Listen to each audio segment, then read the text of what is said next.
So আজকের যে JavaScript question সেটা টিসিএস এর একটা ইন্টারভিউ কোশ্চেনে এসেছিল, যেখানে একটা এইচটিএমএল ফাইলে একটা বাটন দেওয়া আছে, যেখানে বাটন এর আইডি হচ্ছে বিটিএন অ্যান্ড দেন ওটাকে ক্লিক মিতে অন্তর্ভুক্ত করা হয়েছে।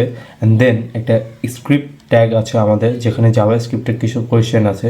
কোয়েশ্চেন বলতে এখানে কিছু জিনিস দিয়ে দেওয়া আছে, যেমন এখানে বলছে কনস্ট দিয়ে বাটনকে ধরে আমরা একটা গেট করেছি, যেটা গেট এলিমেন্ট বাই আইডি বিটিএন, অর্থাৎ এই বাটনকে ধরেছে। অ্যান্ড দেন এখানে একটা ফর লুপ চলে যায়, যেখানে 0 থেকে 5 পর্যন্ত নেওয়া হয়েছে, এবং এই ফর লুপের মাঝখানে বাটনকে অ্যাড ইভেল লিসেনার দিয়ে একটা ক্লিক ফাংশনে অন্তর্ভুক্ত করা হয়েছে, যার কনসোল ডট লগ হচ্ছে বাটন ক্লিক। এখন আমরা যদি আউটপুটে যাই এবং এখানে ক্লিক মি করি, আমরা যদি 1 মিনিট ভাবি ভিডিওকে পজ করে যে এটার অ্যান্সার কী হবে, তাহলে কিন্তু আমরা দেখতে পাবো এখানে ক্লিক মি করলে আমাদের কিন্তু 0 থেকে 5 পর্যন্ত বাটন ক্লিক হয়েছে। নাও ফলো আপ কোশ্চেন হচ্ছে, এখানে আমাদের যদি রিজলভ করতে বলে তাহলে আমাদের কি করতে হবে।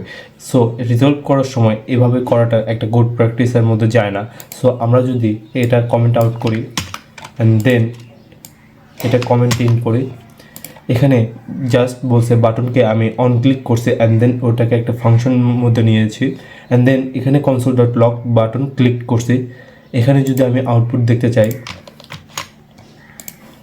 এখানে যদি ক্লিক মি করি, আমাদের বাটন কিন্তু ক্লিক হচ্ছে, যেটা 0 থেকে 5 পর্যন্তই কিন্তু ক্লিক হচ্ছে। তো আজকের মতো এইটুকুই, দেখা হবে নেক্সট কোয়েশ্চেন নিয়ে। ততক্ষণ keep learning and keep explore.